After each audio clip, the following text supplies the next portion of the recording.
COVID-19, the novel coronavirus, continues to impact our lives in unprecedented ways, and that includes the nuclear industry.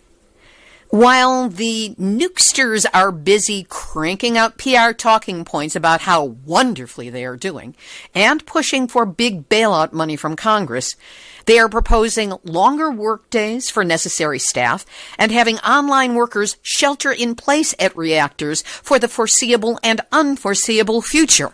Well, when faced with this contagion of pro-nuclear talking points, it takes a genuine nuclear expert like Arnie Gundersen to definitively point out, what they're going to have to do is push people to work more hours. And people don't work well. You may think you're as good at 12 hours as you were on the first hour on the job, but you're not. You're more likely to make mistakes. So all of this is increasing the risk that nuclear power presents. Not any single one necessarily is a deal breaker, but when you've got, tired people cooped up together, not the right skill levels because some people are hospitalized or at home or whatever, the net effect is that for an operating nuke, the risk is higher than it would be with a full staff under normal conditions. And there is so much more he has to say. When you hear something like that from Arnie Gundersen, a person with more than 45 years of nuclear power engineering experience, you know that the nuclear industry does not have a reasonable handle on their problems, that they are putting all of us at even higher risk, and that COVID-19 is just one more factor contributing to that awful, dangerous seat that we all share. Nuclear hot seat, what are those people thinking? Nuclear hot seat, what have those boys been drinking? Nuclear hot seat, the corium is sinking. Our time to act is shrinking, but our activists are linking. Nuclear hot seat, it's the bomb. Welcome to Nuclear Hot Seat, the weekly international news magazine keeping you up to date on all things nuclear from a different perspective. My name is Libby Halevi. I am the producer and host, as well as a survivor of the nuclear accident at 3 Mile Island from just 1 mile away. So I know what can happen when those nuclear so-called experts get it wrong. This week, the next in our ongoing series of special updates on the novel coronavirus, COVID-19, and its impact upon the nuclear industry, nuclear reactors, and our safety. We will talk with Arnie Gundersen and Maggie Gundersen of Fairwinds Energy Education. Since the start of the Fukushima disaster in 2011, they have been a steady, reliable source of honest data and information on a wide range of nuclear issues, and today is no exception. We'll cover what's wrong with the nuclear industry's planned refueling outages, the likelihood that workers at reactor sites can social distance, and other short-sighted so-called fixes the nukesters are trying to ram into the media flow. We will also have nuclear news from around the world, numbnuts of the week for outstanding nuclear boneheadedness. This one's a real doozy. And more honest nuclear information than really any of us want to think about these days, except that we do, because nukes are not going anywhere, and with social isolation, neither are we. And all of this will be coming up in just a few moments. Today is Tuesday, March 13, 2020, and here is this week's nuclear news from a different perspective. Citing an article put out by Linda Pence Gunter at beyondnuclearinternational.org, it was no surprise really when the first to line up with outstretched palms as Congress debated and formulated the now passed $2 trillion coronavirus-prompted emergency relief bill that the nuclear corporations were right there with their hands out. The Nuclear Energy Institute, the lobbying arm of the nuclear power industry, rushed off a letter to congressional leaders asking for a 30% tax credit and waivers for existing regulatory fees.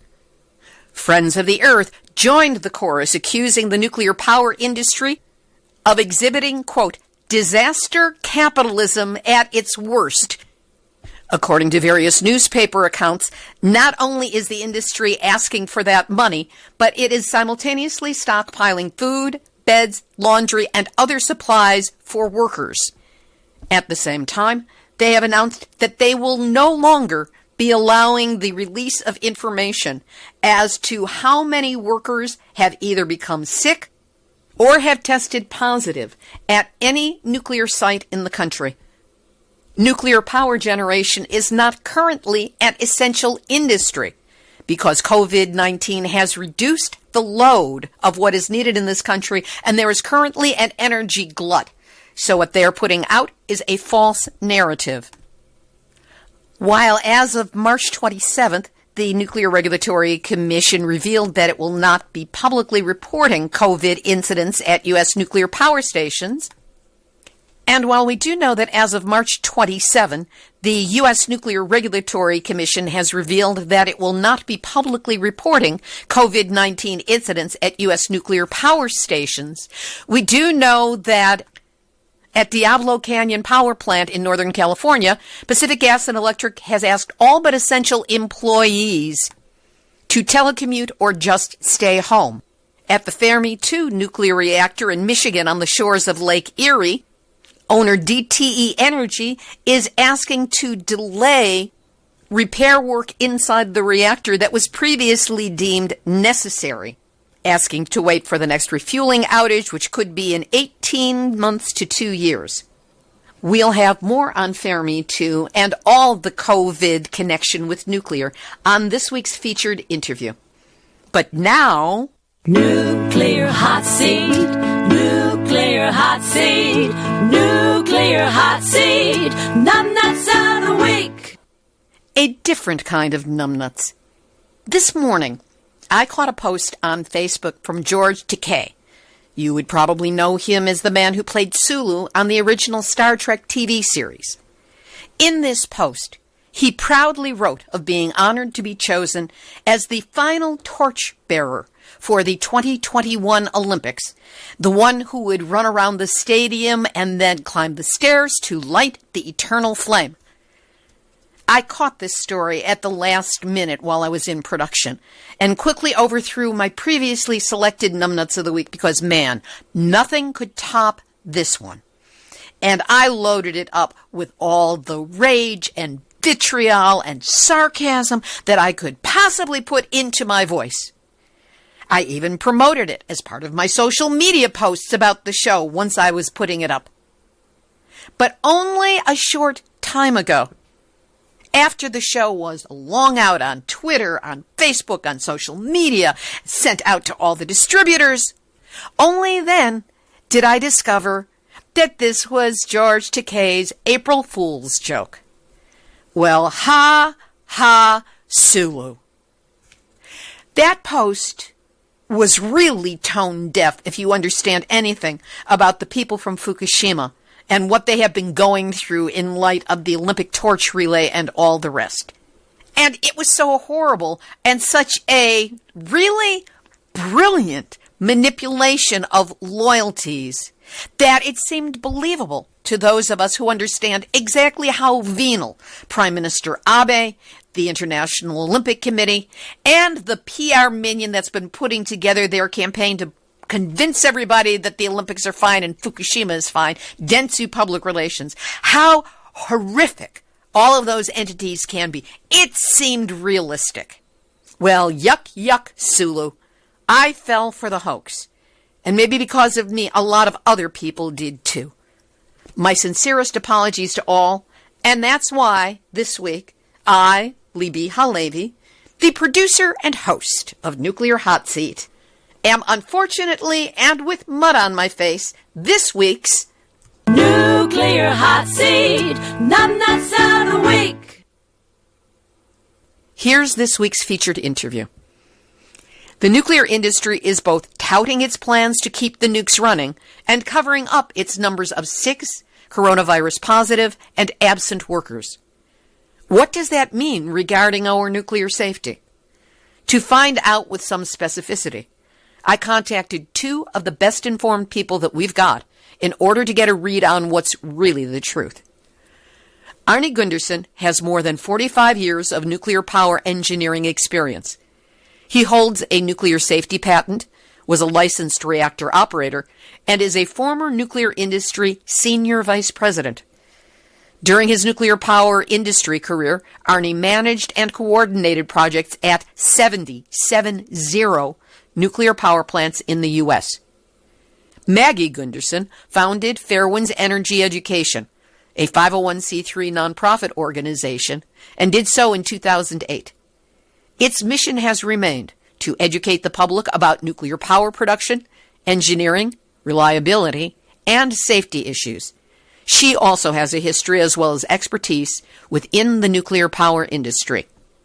Together, these two experts on the nuclear industry have a powerful perspective on COVID-19's impact on the operation of nuclear reactors. We spoke on Sunday, March 29, 2020. Arnie Gundersen and Maggie Gundersen of Fairwinds Energy Education, thank you so much for being with us today on Nuclear Hot Seat. You're very welcome. Thank you very much for hosting us. Arnie, you have actually worked inside of a nuclear reactor. Give us a sense of what that would mean in terms of social distancing, in terms of the ability to work the reactor safely, in terms of people being able to do remote work on a nuclear reactor. Is such a thing even possible? You know, there's a whole bunch of engineers and essentially a bullpen, and there's no way that they're practicing social distance. As a matter of fact, the Nuclear Regulatory Commission has 2 inspectors on every site, and now they're working remotely. So your cop is working from home because they're afraid of the health of their workers. It's really crowded for the engineers. And in a lot of these maintenance activities, it's really crowded as well. The plant is huge, and you know, if you spread all people out, it's no big deal. But they're working on a spot, and you may have 4 or 5 people within 4 or 5 feet of each other. So it's impossible to social distance when you're working on a problem inside a nuke. And how feasible is it for people to operate that nuclear reactor by, as it were, phoning it in, doing distance work on it? It's impossible. The NRC has 2 requirements for staff. You have to have 5 reactor operators in the control room at any one time. And you have to have 10 guards on duty at any one time. But other than that, the NRC has no requirement on staff levels. But there's obviously, beyond the operators and beyond the guards, they have to maintain it, and there's a large maintenance staff. And you can't phone in maintenance. You know, you can't repair a valve by watching it in your living room. So what very well may happen is that as the staffs deplete from the virus, keeping people home from work for a couple of weeks or a month, the talented people, the people that have experience on something, won't be available, and then inexperienced people will have to continue to do those tasks. An NRC required maintenance operation, for instance. So there won't be enough people to do all the things that are necessary, and their skill level may be diminished because people get sick and will be at home.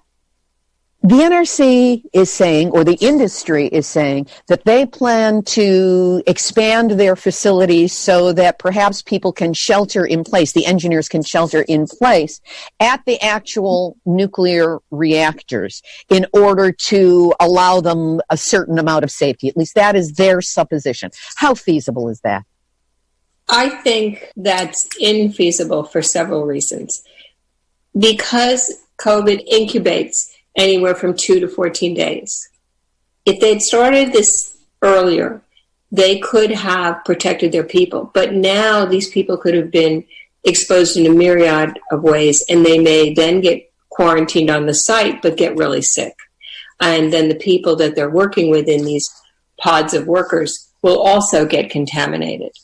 I think they didn't take the appropriate steps in time. And my concern runs more along the lines of Fukushima. I think you might have heard Arnie talk about when Fukushima meltdowns occurred, that if it had happened 12 hours later, the plant would have been on a weekend schedule where hardly any employees were there.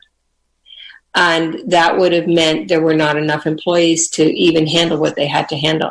And that's still my concern, that if they reduce staff that far and then it hit a whole bunch of people at once because they are working in close proximity initially, and then if they get sick, who's going to help them? And where's the experience? And where's the depth? And are there enough employees? And are people well enough to go out and do some of the mechanical repairs that have to be done at times if there's a crisis on site? And the other part of that is that there's two pieces. One, can you imagine staying at work if your family is sick at home? It doesn't make sense to me that you can count on locking somebody into a facility. The second part of that was that the talent pool is diminished. I have one other thing I'd like to add in there. Our daughter's an emergency room trauma nurse. And what they're seeing as COVID expands is that the cases that come into the hospital are worse. So you have to look at that. As the virus increases, maybe the first people who got it were a little more sensitive, but they got an easy case. But now it's more intense, or because more people have it, they're seeing so many more. And again, you can't tell when someone has it. You could go 2 weeks and be designated clear and then come down with it. A nuclear sub just put out to sea, and after it was at sea, they discovered that COVID was on board. So, living in tight quarters, there's an example that it doesn't work very well. So what they're going to have to do is push people to work more hours. And people don't work well. You may think you're as good at 12 hours as you were on the first hour on the job, but you're not. You're more likely to make mistakes. So all of this is increasing the risk that nuclear power presents. Not any single one necessarily is a deal breaker, but when you've got, tired people cooped up together, not the right skill levels because some people are either hospitalized or at home or whatever. The net effect is that for an operating nuke, the risk is higher than it would be with a full staff under normal conditions.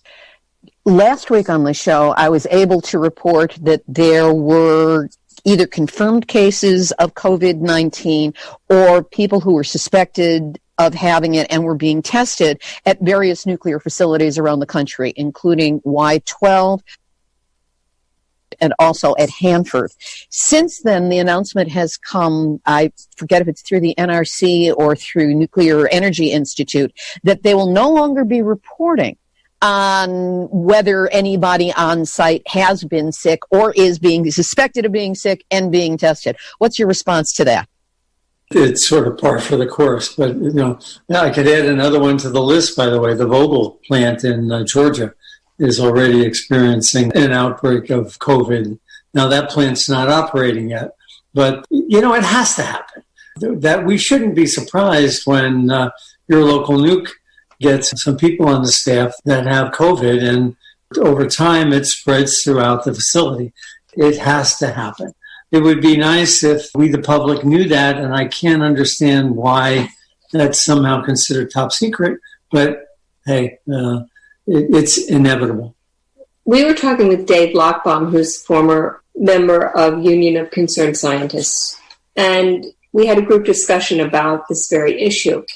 He reported to us that Johns Hopkins had done a study about being awake for 11 hours and how that straight in a job, and I always get concerned about that because our daughter works these 12-hour emergency room shifts, and there was a study that equated impairment to a blood alcohol level of 0.04 when you're awake and working intensely for that many hours. Then there are two other studies, and he sent me the copies of these studies that show that 15 to 17 hours awake equates to a blood alcohol level of 0.05%. So, there's a concerns. Not only are these guys going to get COVID eventually because it's such a tight area, and the rate is 1/3 of Americans are anticipated to get it.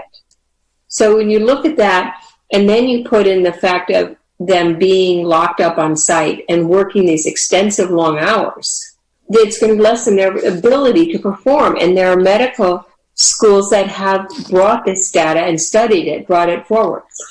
That blood alcohol content is roughly equivalent to having a beer. And you're really not in top form after 11 hours you've had a beer. So there's one other thing on these operating nukes, not the ones under refueling, but the operating nukes that's important. They're required to do certain inspections by the NRC, and they will devote whatever staff they have to meet those NRC requirements. Now, if there's not enough staff after that, they won't do other things that are in what's called the corrective action program. Now, those things are components that are broken or wearing out, known to be near failure, but not required by the NRC yet. So again, when you don't have the staff to do all the things that you were doing in the course of a week, and you're deferring some of that maintenance, you're increasing the risk to the public. You mentioned refueling. In 2020, 56 of the nation's 98 nuclear reactors are scheduled to have refueling. Given the impact of COVID-19, what is the potential for this to take place at all, let alone take place safely and securely? Well, a nuclear plant has to refuel because it will run out of uranium. And refuelings occur right at the cusp of when they start to run out of uranium. So they have to close. But there's nothing in regulation that says they have to be closed for 3.5 months or 3.5 weeks. The average nuclear outage takes about 26 days, a little less than a month. And the managers are tied to bonuses. And I got to look at these bonus programs on a project I was working on. And the plant manager is making around $300,000 or $350,000 a year. And he gets a 30% bonus if he gets his outage done in time. Well, 30% of $300,000 is $100,000. So these plant managers have a huge financial incentive to get that outage done. You work your way down into the ranks. Lower level people are in 20% and 10% bonuses. So if they get the outage done in 27 days, some people will walk away with $5,000 or $10,000. Some people will walk away with $50,000, and the senior guys will walk away with $100,000. So there's not any incentive to do it right. The incentive is to do it fast. How much, if any, additional staff is needed for this? I've seen some rather large numbers of people who would have to be brought in from off-site in order to accomplish the work. About 1,000 people for about a month, which again brings up that whole issue of social distancing. You can't bring 1,000 people into a plant that normally has 400 and expect them to maintain social distance. So the other part of that is the odds are that 20 or 30 of them will come with the virus or won't be able to come because they have the virus. The net effect is, one, the nuclear industry is buying protective clothing, gloves, face masks, the whole bit. And they've actually asked the president to prioritize nuclear outages in front of nurses. So to me, there's no load right now. Electric generation in America is well in excess of what we're using because the country's shut down. So there's no need for these power plants to start up rapidly. And yet they're making the argument to the president that they deserve, the booties and the gloves and the respirators more so than the nurses do. In France, EDF has announced after there were some walkouts by engineers who said that they didn't feel that their safety was being taken care of in the proper way, they have said that they're going to have more gloves, more sanitation, and the specific piece that there was concern about is a mechanism for measuring radiation after a shift that everybody has to walk through. It's like a shower stall, and they have to strip down to their undies and walk through to be checked. And the engineers were saying that they did not believe that it was safe for them to walk through this because of the possibility of contamination. Now EDF is saying, oh, well, we're taking care of that. We will now clean it twice per 8-hour shift. That's not adequate. It's definitely not adequate in any way level. Our daughter she's been researching this as a trauma nurse and researching it with her colleagues, and they look at all the fresh data that comes out, and the 6-foot social distancing actually is not enough. It's clear now. Medical papers have already, and reports have already shown that actually the safest social distancing is 30 feet. And it's phenomenal amount of material. Also, when someone breathes really heavily or there's moisture, so the showers, when they're showered down, there's moisture, and that any of the virus is aerolized and volatilized, so it spreads further, and it increases in some of the isolation rooms in hospitals. They find from people being on oxygen, the volatilization, the aerolizing of the virus increases what's in the room to 66%. And then even though that's an isolation room that's airtight, when the door is open, it's getting into the outside hospital ventilation system. So how would this not impact these men walking through these showers? If they're only going to clean it every 8 hours, it's impossible. They're going to funnel them all through this area that if one person has COVID, that's going to be there. You know, I've been through these, they call them radiation portals, and it's about the size of a door. It's a metal frame. It's exactly like old metal detectors at an airport. You know, you walk through this frame and they look for metal. Well, these things, you stand in the frame and you hold your hands up against the side walls, and it has a little fan and it sucks the air off your hands and measures radiation. Well, if you've got COVID cooties on your hands, it's going to suck that out and be on the frame for the next person through. So, I mean, unless you're cleaning that frame every person, hell, I've been in Whole Foods, and Whole Foods is cleaning the handles on the parts every time somebody comes in. That's the way to do it. But what that will do is if you take that amount of time at those radiation portals, you'll have a long line. And if you have 6 or 20 foot spacing between the people, you'll have a line way out, into the contaminated area. So it's not, I don't like the French answer. It's wrong. You can't clean something like that every 4 hours. On the other hand, if you were to do that, then you're going to wind up with long lines and people infecting each other. So there's no good solution except take your time. Slow down this refueling outage. There's no need for the power. The only people getting rich are the managers who are on a bonus. Just take your time. There's an example in Detroit right now. Fermi 2 is the largest Mark I boiling water reactor in the world. Mark I is like Fukushima, twice as big as Fukushima, Fermi 2. And they committed to painting the torus, that's that round donut at the bottom of the reactor, because the paint was falling off and clogging the pump suctions that are needed in the event of an emergency. They committed to do that. And they say, well, give us 18 months. And the NRC gave them the 18 months. It ends in April. So they have to paint the torus. And now with COVID, they're saying, well, we don't have the staff. We'll just put little patches on the walls where we see paint peeling, but we won't paint the whole new torus.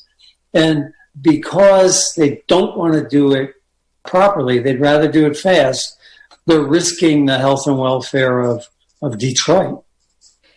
It sounds like there are many ways that maintenance and safety fixes can be and are being delayed at nuclear reactors.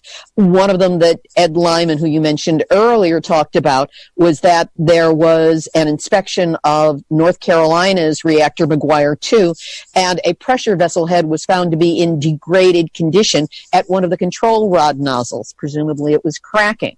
How dangerous is this kind of a situation? That's really dangerous. Your old-time listeners might remember Davis-Besse back in I think it was 2003, where one of the control rod nozzles had cracking, and they were within about 2 or 3 weeks of blowing the control rod into the building and having all of the reactor coolant exit as well. And so when you have that, they found it is good. They found it before it became worse. But what concerns me is that how many inspections are they kicking the can down the road and saying, hey, we need to get this plant up and running in 30 days. We can worry about that 18 months from now. And to my way of thinking, that's wrong. There's no need for the power, and there's nothing in regulation that the NRC has to commit to about a 30-day outage. In the nuclear industry, they call these short outages trophy outages. And nobody needs a trophy outage right now. There's enough stress in society without somebody pushing a nuke too far. There is also a great push by the nuclear industry at this time to have more of the bailout, to have a greater amount of money at the same time that it seems that the nuclear regulatory, based on a conference call they had a week ago Friday, is putting much more of the discretionary decision-making in the hands of the nuclear industry. Long term, what's wrong with this picture?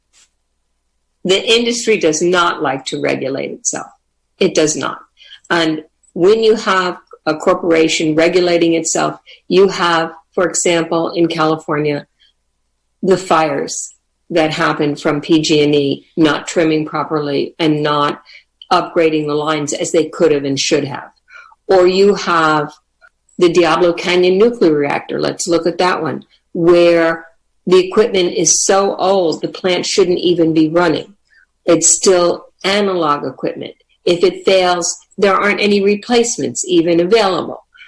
Diablo Canyon has said, because it has so many other costs, and this is part of why PG&E filed for its bankruptcy, that they don't have the money to do the upgrades and the corrective actions that they were supposed to have done for years.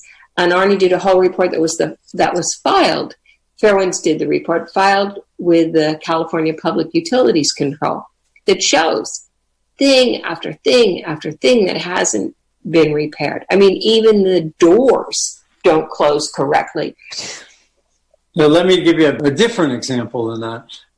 It's Boeing and the 737 MAX. That's exactly the argument Boeing made with the FAA. You know, we can self-regulate. It's in our best, to our advantage, to not have a plane fall out of the sky. So therefore, we're going to do it right.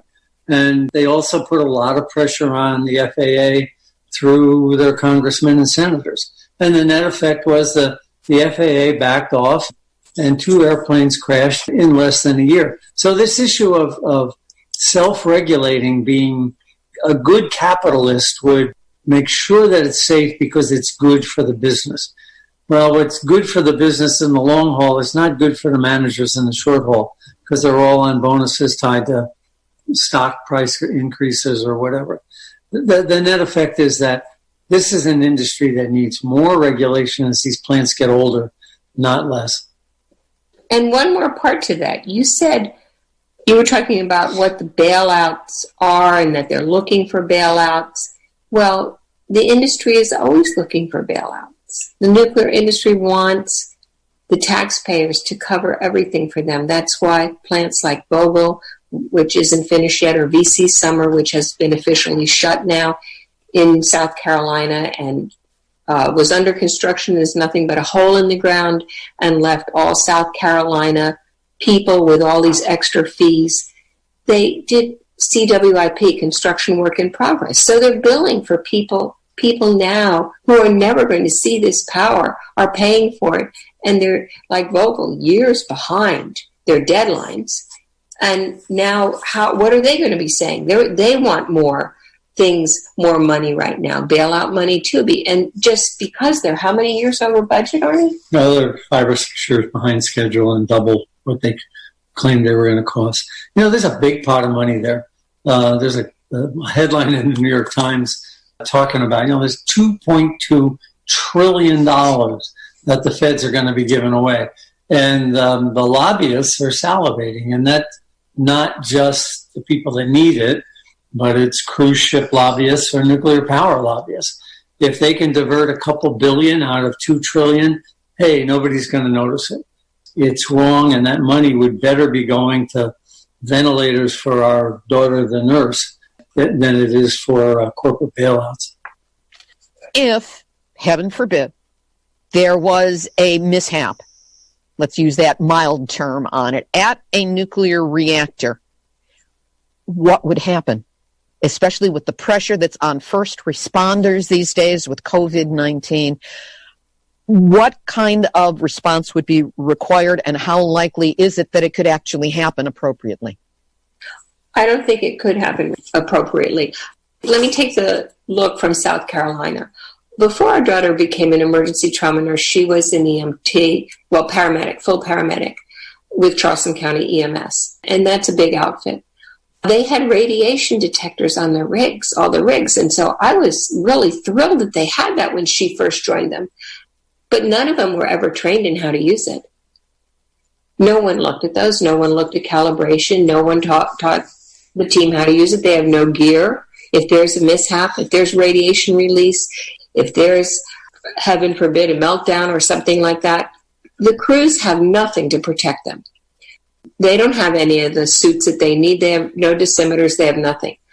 Then on top of that, most of them have been told to this date that if they go out on sick leave right now, they have to take that out of their PTO, their personal time off bank, and that they cannot say that it's work related, because who knows how they picked up COVID. The EMS squads are being told, first responders are being told they can't access workman's comp because everybody's being exposed to COVID-19 and they could have gotten it from their families or the community. So if they go out, they have to use their own personal time off to get well.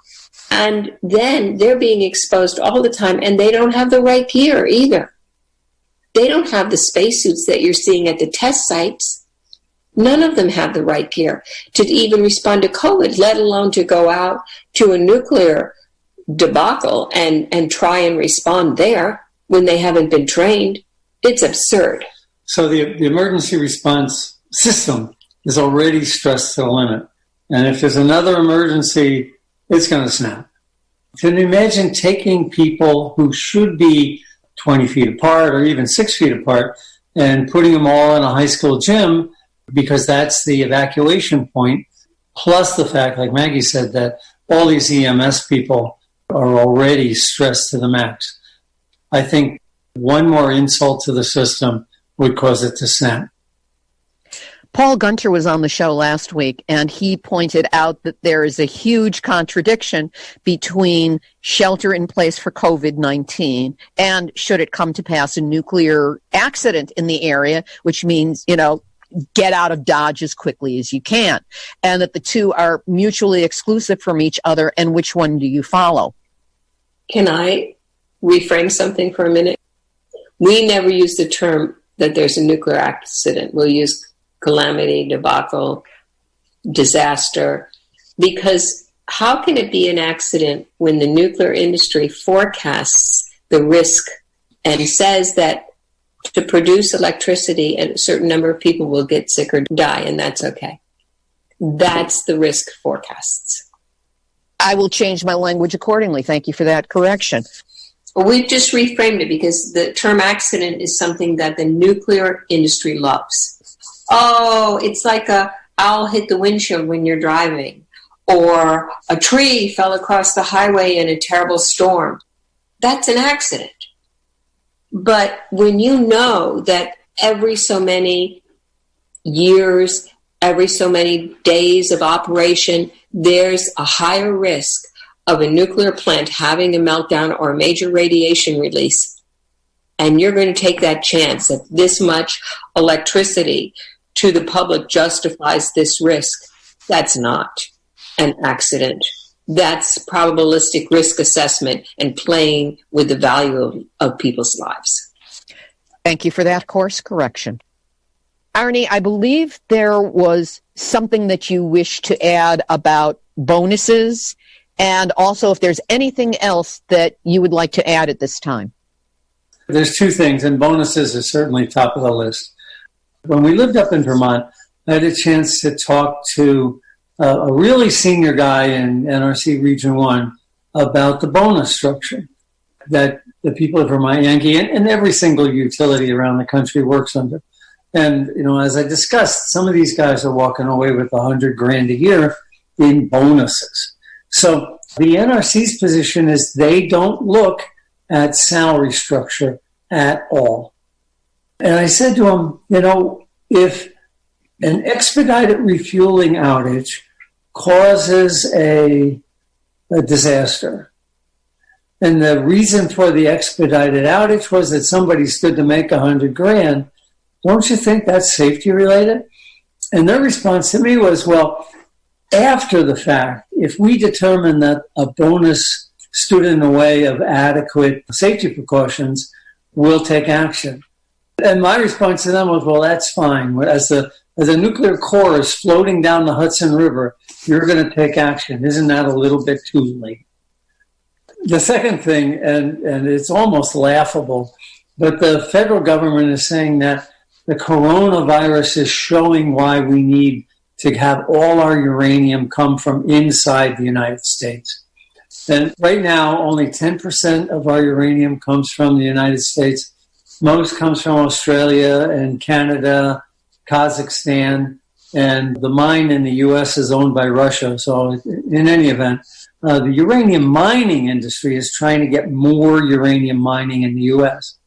But from the time the uranium comes out of the ground to the time it ultimately gets into the nuclear reactor is about 3 years.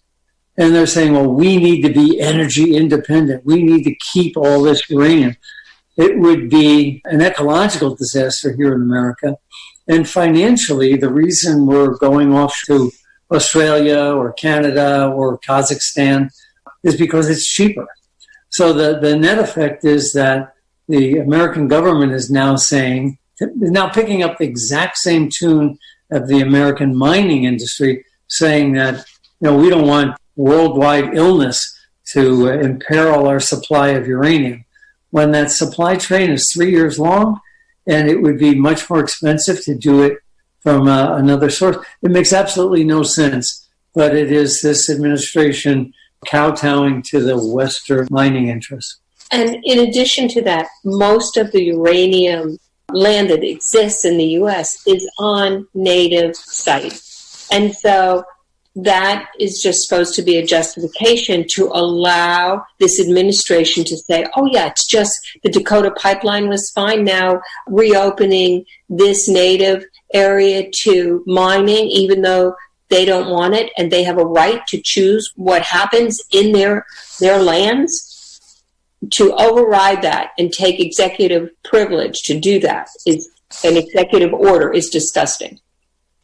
And also, isn't there currently a glut of uranium that has already been mined that is stockpiled? So we really don't need the stuff or any more of it. Right. We don't need more of it. And then if we really wanted to be honest about it, a lot of the utilities that are asking for these privileges and asking for this and siding with the mining industry are the same utilities that have blocked solar and wind in their states. There's all kinds of new technology now. And with the battery power, we can get so much more out of solar and wind. And it's like Arnie said when he spoke at Northwestern University. Yeah, my quote was, the nuclear industry would have you believe that they are smart enough to figure out a way to store nuclear waste for 250,000 years. But the same industry would have you believe that we, the remaining people, are so dumb we can't figure out a way of storing solar electricity overnight. I think the COVID virus shows that what we really need is a distributed energy grid. A 21st century grid would be much more resilient than having these big power plants that we're forced to refuel all the time. With a distributed grid with little sources of power everywhere, it would be a lot safer and a lot more people focused. You'd have small corporations and even individual towns or neighborhoods being their own generator. So I actually think it's a lot more democratic process to have a distributed grid. And the COVID crisis says, why do we need to rely on these huge power plants when we could make thousands of smaller ones cheaper? One example of that would be there's a program in Georgia that's called SOS, Solar on Schools. And the Georgia schools, the school districts are paying that CWIP that I mentioned earlier. They're paying this construction work in process for these new plants at Vogtle. They're having to be penalized. Instead, if they put solar on schools, which has been blocked by the utilities, they could produce almost all the electricity they need for the schools and save considerable money. And then the tax funding could be used to actually teach the kids and not for heating and air conditioning and lights and whatever else they need in that school district, because that electricity would be produced by solar and battery backups. This has been an extraordinary conversation. Know that as we move forward with the one known crisis, and hopefully not the other coming from nuclear, that I wish the two of you safety, health, your daughter as well, especially your daughter. And I want to thank you, Arnie Gundersen, Maggie Gundersen, for being my guest this week on Nuclear Hot Seat. Thanks. Thank you. That was Arnie Gundersen and Maggie Gundersen of Fairwinds Energy Education. You can find them online at fairwinds.org, and Fairwinds is spelled with an E, F-A-I-R-E, winds.org. Activist, shout out, shout out, shout out, shout out. What is the nuclear weapons industry depriving us of in terms of protection from COVID-19? Leave it to the international campaign to abolish nuclear weapons to have crunched the numbers and come up with the following. The annual cost for U.S. nuclear weapons is $35.1 billion. That's billion with a B. That translates into the equivalent of 300,000 beds in intensive care, 35,000 ventilators, 150,000 nurses, and 75,000 doctors. Wouldn't that just go a great distance towards giving us a better chance at beating this novel coronavirus? Or is it more important to the United States you just be able to nuke everybody and kill them all off at the same time? I know which way I'm leaning on that one. And in that vein, Washington Against Nuclear Weapons, or WANWcoalition.org, is asking for your help in demanding that nuclear modernization funding be diverted to respond to the COVID crisis to help frontline nuclear communities survive. They make the point that individuals and communities impacted by the research, development, testing, and production of nuclear weapons often have so many underlying factors which magnify their risks, including radioactive and toxic chemical exposures, air and water pollution, poverty, poor nutrition, and institutionalized racism. This can all provide the background for a weakened immune system of members of communities on the front lines of the nuclear system, veterans and civilians exposed to radiation through above-ground nuclear testing, uranium miners, residents near abandoned mines and waste sites, and those who worked in nuclear production sites. The exposed populations are disproportionately from indigenous communities, communities of color, low-income or rural communities, and often face significant barriers to receiving adequate health care. The Washington Against Nuclear Weapons Coalition is asking for your support by either calling or writing to your member of Congress. We'll have a copy of a sample script available for you on our website, nuclearhotseat.com, under this episode, number 458. Please let your voices be heard. And for those of you who remain concerned about 3 Mile Island near Harrisburg in Pennsylvania, having just passed the 41st anniversary of this nation's worst commercial nuclear power accident there, the public is being given the chance to weigh in on the proposed transfer of the stricken 3 Mile Island Unit 2 reactor to Energy Solutions. There are a lot of moving parts on this one, and we will have a link up first to an article by Dan Miller of the Press and Journal that will explain it to you, and also a copy of a script you can follow, be it through a phone call or a letter or an email that you write. All will be up on the website, nuclearhotseat.com, and this episode is number 458. Here's today's final thought. The big pro-nuke talking point that the nuclear industry and its PR hacks and flacks have settled on is, we keep the lights on. They are ramming that thought through every press release they send out, trying to make it seem like they are concerned, caring, and operating in our collective best interests. But as you heard from today's interview with Arnie and Maggie Gundersen, they are definitely not acting in our best interest. They're not even making a lot of sense. With the reduced need for electricity, we are generating more than we need. As you heard on last week's show from Kevin Camps and Paul Gundersen of Beyond Nuclear, some nuclear reactors could easily be shut down with absolutely no impact to local power supplies. And then the healthy workers could be moved to other reactors that have more immediate and growing needs. So here we go with another nuclear exaggeration, spin, info massage, or bald-faced lie. Take your pick. And it is taking hold in the societal hypnosis of, we need more nukes, we need more nukes, when the truth is that we don't need more nukes. And this carefully focus grouped and honed talking point could be setting us up for something far, far worse. Not that it's imminent or even likely, but should the lights go out, it will not be the end of the world. However, if an understaffed, overworked, sick nuclear workforce starts making mistakes, it could create the end of the world in a far more deadly way than even Covid19. A radiation release would nuke our DNA, our genetic history and future. And once our DNA has been compromised, it may take a few generations, but then it's bye-bye humanity. And let's hope that more than the cockroaches survive here on Earth. So when you hear the media parroting that talking point, we're keeping the lights on, challenge it. Send an email, make a call, an appropriate social media post, whatever you've got, use it.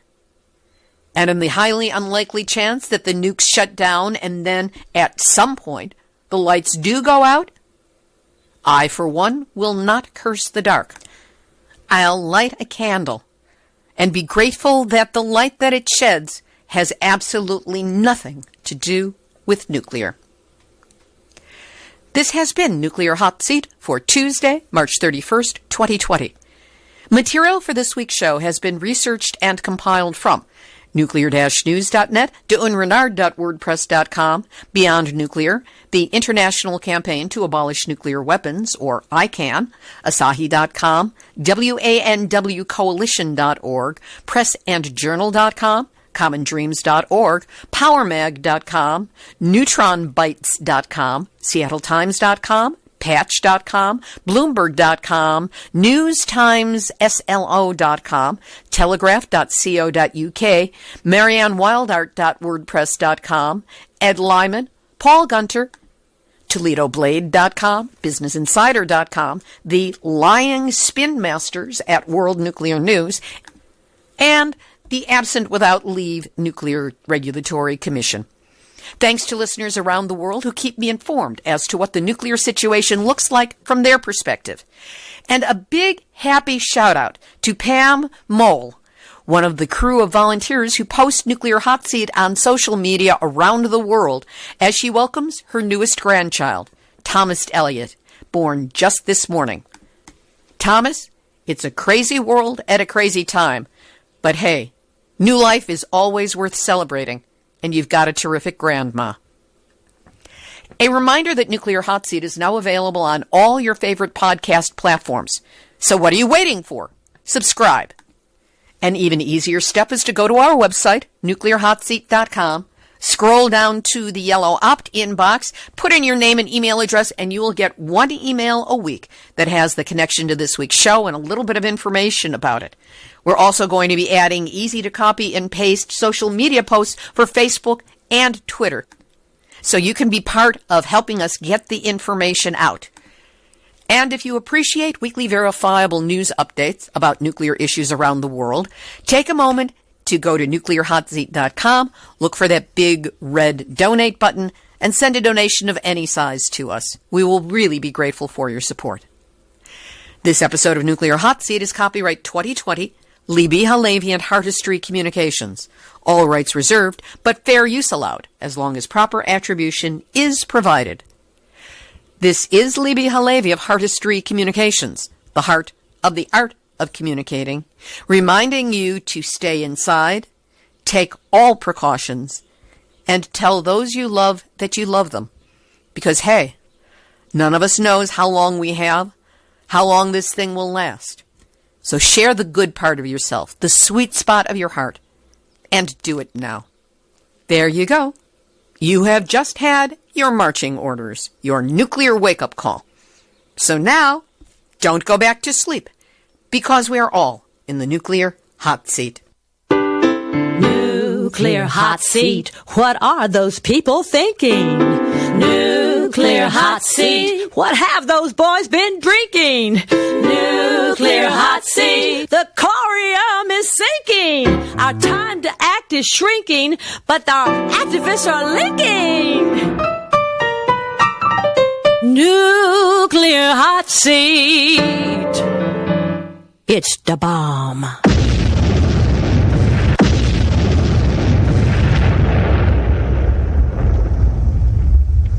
Yellow opt-in box, put in your name and email address, and you will get one email a week that has the connection to this week's show and a little bit of information about it. We're also going to be adding easy-to-copy and paste social media posts for Facebook and Twitter, so you can be part of helping us get the information out. And if you appreciate weekly verifiable news updates about nuclear issues around the world, take a moment to go to nuclearhotseat.com, look for that big red donate button, and send a donation of any size to us. We will really be grateful for your support. This episode of Nuclear Hot Seat is copyright 2020, Libby Halevi and Heartistry Communications. All rights reserved, but fair use allowed, as long as proper attribution is provided. This is Libby Halevi of Heartistry Communications, the heart of the art of communicating, reminding you to stay inside, take all precautions, and tell those you love that you love them. Because, hey, none of us knows how long we have, how long this thing will last. So share the good part of yourself, the sweet spot of your heart, and do it now. There you go. You have just had your marching orders, your nuclear wake-up call. So now, don't go back to sleep, because we are all in the nuclear hot seat. Nuclear hot seat. What are those people thinking? Nuclear hot seat. What have those boys been drinking? Nuclear hot seat. The corium is sinking. Our time to act is shrinking, but our activists are linking. Nuclear hot seat. It's the bomb.